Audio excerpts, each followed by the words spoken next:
Europe 1. Le talent de la France bouge. Vous êtes notre talent ce soir, l'un de nos talents, Alexis. Vous avez 40 ans. Bocoloco existe depuis quasiment 4 ans. Vous avez fait, on va revenir un peu sur votre parcours, on aime bien ça. Vous avez fait une école de commerce, comme vous d'ailleurs, Bérangère, vous avez fait une école de commerce. On apprend plein de choses dans les écoles de commerce. Oui, on apprend beaucoup À de bien choses. manger, à bien boire aussi. On apprend à sociabiliser beaucoup. Pour les week-ends d'intégration. Donc, école de commerce, mais toujours cette envie d'entreprendre. Ça ne vous a jamais quitté. Oui, Pourquoi ? effectivement, c'était une vraie envie personnelle de créer mon activité et aussi créer une activité qui a du sens, qui est en phase avec mes valeurs. C'est quoi vos valeurs ? Proche de la nature. Ouais, Donc moi, j'habite à Annecy, en Haute-Savoie, donc proche des montagnes. Hyper beau. Et effectivement, j'avais envie de créer une entreprise qui me donne envie de créer, de me dépasser dans ce que je fais. De vous dépasser, c'est comme ça que vous vous associez avec votre frère ? Exactement, donc c'est une affaire familiale. Pourquoi votre frère ? On s'est retrouvés en fait dans ce projet à la fois avec ses convictions effectivement personnelles et puis aussi on est très complémentaires. Mon frère lui a fait une école d'ingénieur, il vient d'un univers plutôt de start-up justement. Donc lui ça va être partie tech. Exactement. Mais vous, je rappelle, donc vous avez 40 ans avant de lancer la start-up, vous avez travaillé dans des entreprises, vous auriez pu garder ce côté entre guillemets, j'allais dire confortable. C'est pas confortable en entreprise, mais salarié, une activité salariée. Qu'est-ce qui vous fait basculer ? Au-delà de vos valeurs. C'est rassurant effectivement quand on est dans une grande entreprise parce qu'on a un cadre établi, parce que tout à fait. On sait où on va, ou en tout cas on a un univers dans lequel on vient s'inscrire. Ce qui m'a fait basculer, c'est vraiment la prise de conscience que à l'époque par exemple, je voyageais beaucoup pour mes activités professionnelles, donc j'étais en permanence en déplacement. Et puis en même temps, j'avais dans mon jardin, je faisais un potager, j'avais un compost, et donc j'essayais de me rapprocher de valeurs naturelles. Et donc c'était assez évident pour moi de me dire que j'allais à un moment donné franchir le pas. J'avais pas encore forcément l'idée, mais en tout cas l'envie de créer. De créer. Vous avez créé Bocoloco. Vous allez nous dire ce qu'est Bocoloco. Vous aussi, vous avez 1 minute. C'est à vous. Donc Bocoloco, on remet la consigne au goût du jour pour éviter les emballages à usage unique dans la consommation quotidienne des Français, et en particulier les plastiques. Donc aujourd'hui, on travaille avec des enseignes de distribution comme Monoprix, Carrefour, et des industriels agroalimentaires, par exemple les bières Gallia d'Heineken, les légumes en conserve de Dossi, les petits pots de confiture Beau de Maman du groupe Andros et plein d'autres marques. Donc concrètement, en tant que consommateur, vous allez retrouver votre produit préféré dans les rayons de vos magasins, dans des emballages réemployables et consignés. Et donc une fois que vous avez acheté puis consommé vos produits, vous pouvez rapporter ces contenants dans des collecteurs en magasin ou directement en caisse, et vous allez récupérer du coup votre montant de consigne et de la gratification. Et ensuite, ce contenant, il aura une deuxième vie. Il va être récupéré, il va être lavé avec du lavage industriel et rendu à l'industriel pour qu'il soit reconditionné. Donc ça a l'air simple sur le papier, ça a l'air d'être du bon sens, mais dans les faits, c'est pas si évident que ça. Et donc nous, Bocoloco, on développe des solutions technologiques pour accélérer le passage de l'échelle, et on accompagne nos partenaires pour expérimenter plus facilement. Merci pour votre pitch, Alexis Dusanter, cofondateur de Bocoloco. Quand vous dites ça paraît, c'est du bon sens, mais c'est pas si simple que ça à mettre en place. Ça signifie qu'il faut nous changer nos habitudes, nous consommateurs, mais aussi que là où on achète nos produits, à savoir la grande distribution, il faut qu'elle soit prête. Exactement. Donc vous êtes là cet intermédiaire grâce à votre technologie. Oui, c'est ça. En fait, nous, on pense qu'il faut que ce soit hyper pratique pour le consommateur au quotidien, pour que effectivement, il change ses habitudes. Plus c'est simple, plus c'est évident, plus c'est du bon sens. Et plus puis non, derrière. c'est des réflexes. Moi, j'ai pas le réflexe de me mettre dans des bocaux et de me dire tiens, il va falloir que je rapporte mon contenant, que je le fasse laver, que je remette des choses à l'intérieur. Honnêtement, j'ai pas ça en tête. Alors, pour l'instant, juste pour vous dire, là, les produits sont préconditionnés. Donc, quand vous n'allez pas remplir un bocal ou remplir une bouteille, vous achetez comme aujourd'hui, sauf que l'emballage est réemployable. Par contre, du coup, aujourd'hui, vous allez déposer votre verre dans des poubelles de recyclage. Ce que je vous dis, c'est que vous allez pouvoir les rapporter en magasin quand vous allez faire vos courses, quand vous y pensez. Et derrière, cet emballage, il aura une deuxième vie. Et en fait, vous, en tant que consommateur, finalement, une fois que vous avez franchi le pas de vous dire, quand je vais faire mes courses, quand j'y pense, je prends ma bouteille, mes bouteilles et mes quelques bocaux, finalement, ça paraît une évidence. Ouais. Et ce qu'on se rend compte, c'est que les consommateurs qui ont commencé à rentrer dans cette routine-là de consommation, ils ne reviennent pas en arrière. Pourquoi ? Parce qu'en fait, une fois qu'ils ont changé leurs habitudes, une fois que c'est évident pour eux de prendre leur contenant quand ils vont faire leurs courses, ça va tout seul. Et est-ce qu'on est récompensé? Est-ce que quand on rapporte justement ces contenants, on a un bon d'achat ou quelque chose comme ça? Vous voulez le petit cadeau, vous. Le petit cadeau, bah oui, il me faut une récompense, voilà, une carotte. Le cadeau bonus. Non, mais c'est vrai que dans l'inconscient collectif, la consigne, c'est une consigne monétaire. C'est qu'on gagne quelque chose quand on rapporte son contenant. Donc là, ça c'est une gagne. incitation. Ouais. Donc là, on récupère son montant de consigne, effectivement, et suivant les enseignes, il y aura de la gratification. Donc vous allez gagner quelque chose, un petit bonus pour vous inciter. Ce qui est intéressant, c'est vraiment à quel point, encore une fois, quand on prend cette routine-là, c'est ancré dans les mœurs. Bérangère Haut, vous êtes la directrice générale de Big Mama France ce soir sur Europe 1. Quel regard portez-vous sur Bocoloco? Moi, je salue cette initiative. En fait, le plastique dans notre métier, c'est le nerf de la guerre.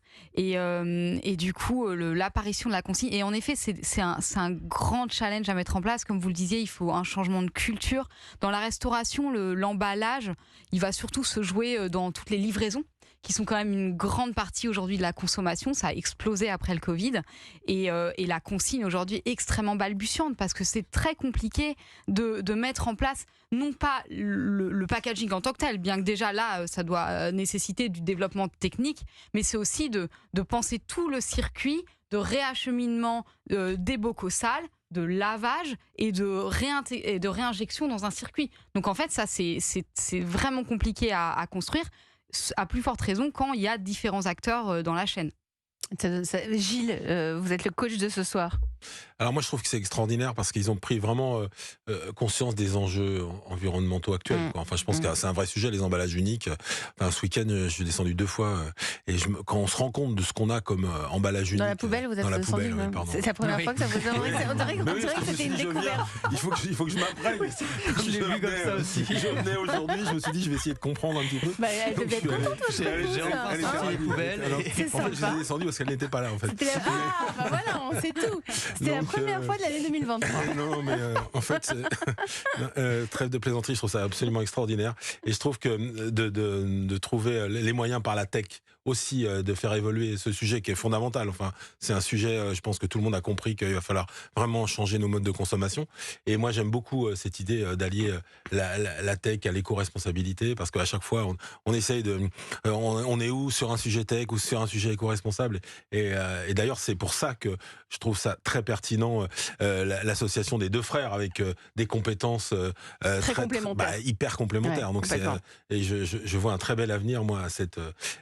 Il va falloir faire bouger les lignes, il va falloir que tout le monde prenne un peu ses responsabilités, mais je pense qu'il y a des belles choses à faire. Donc un très bel avenir, c'est ce que vous prédisez à Alexis Dusanterre. Mais Alexis, si vous êtes là ce soir, c'est aussi parce que vous avez des besoins. C'est aussi pour ça que vous êtes dans la France Bouge.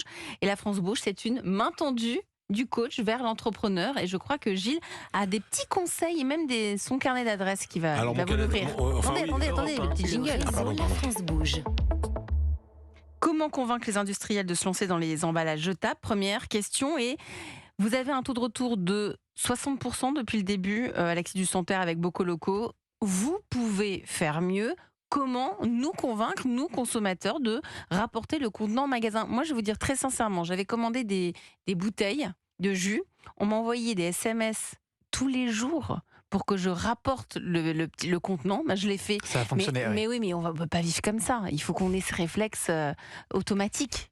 Je pense que ça, c'est le début, effectivement, quand on doit changer ses gestes du quotidien.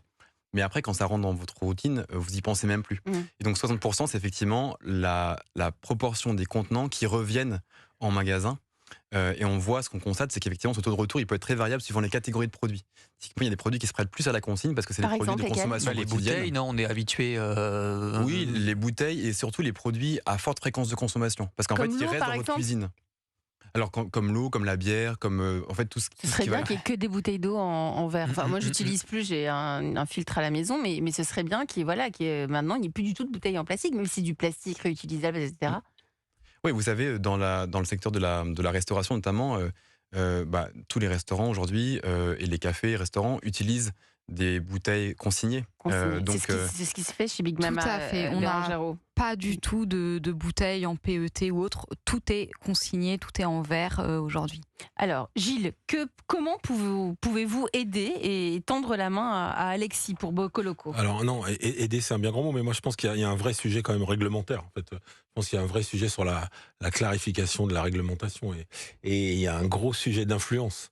Je pense que la prise de conscience passe aussi par l'influence et je pense qu'il faut essayer de faire bouger les lignes, notamment au niveau législatif. Je pense que vous avez déjà travaillé, j'ai vu sur la loi AGEC qui n'est pas aussi claire qu'on pourrait l'espérer. Enfin, on va la rappeler, il faut que 10%, c'est ça, des... Alors dès 2023 en fait, 5%. Oui, ça demande, mais on a d'ici 2027, c'est ça? Alors en 2023, 5% des emballages mis sur le marché doivent être réemployables.